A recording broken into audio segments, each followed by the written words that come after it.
मायका और ससुराल। एक औरत की दर्द भरी कहानी। ससुराल में वो पहली सुबह आज भी याद है। कितना हड़बड़ा के उठी थी, ये सोचते हुए कि देर हो गई है और सब न जाने क्या सोचेंगे।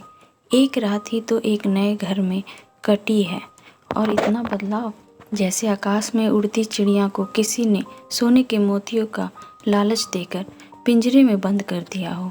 शुरू के कुछ दिन तो यूं ही गुजर गए। हम घूमने बाहर चले गए। जब वापस आए तो सासू माँ की आंखों में खुशी तो थी, लेकिन बस अपने बेटे के लिए ही दिखी मुझे।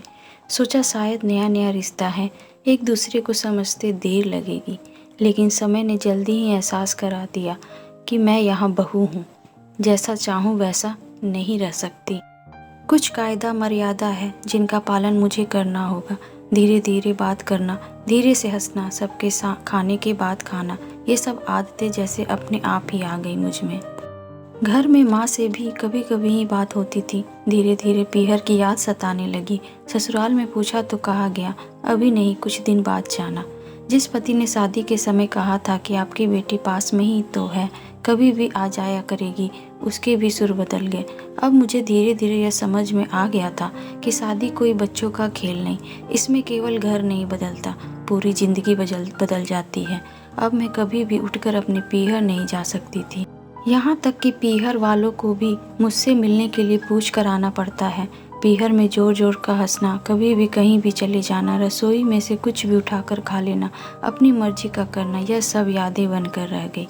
अब मुझे समझ में आने लगा था कि क्यों विदाई के वक्त सभी लोग मुझे गले लगाकर रो रहे थे। असल में मुझसे दूर होने का एहसास उन्हें हो रहा था, लेकिन एक और बात थी जो उन्हें अंदर ही अंदर परेशान कर रही थी कि अब जिस सच्चाई से मुझे इतने दिन दूर रखा गया था, वह सच्चाई मेरे सामने आने वाली थी।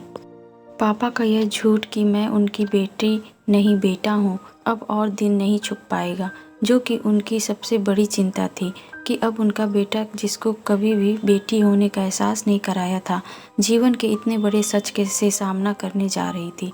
वही माँ को भी चिंता सता रही थी कि उनकी बेटी अभी तक कोई एक काम भी नहीं किया करती थी, अब वह पूरे परिवार की जिम्मेदारी कैसे उठाएगी। सभी लोग मेरे इस विदाई और पराये होने का दर्द जान रहे थे, सिवाय मेरे, इसलिए वह सभी लोग रो रहे थे। आज मुझे समझ आ गया कि उनका रोना गलत नहीं था। यह हमारे समाज का नियम ही है कि एक बार बेटी डोली में विदा हो गई तो वह उस घर के लिए केवल मेहमान ही बनकर रह जाती है। फिर कोई चाहे कितना क्यों न कह ले कि यह घर आज भी उसी का है, सच तो यह है कि अब वह कभी भी यूं ही अपनी पीहर नहीं जा सकती। चाहे कितना भी समस्या और परेशानी क्यों ना आ जाए, मुझे ही हल करना है, हंसते हुए या गम छुपाते हुए। दोस्तों, यह सिर्फ एक कहानी नहीं, यह हर एक लड़की औरत की ज़िंदगी की सच्चाई है कि वह कैसे अपने ससुराल और मायके दोनों को साथ लेकर चलती है।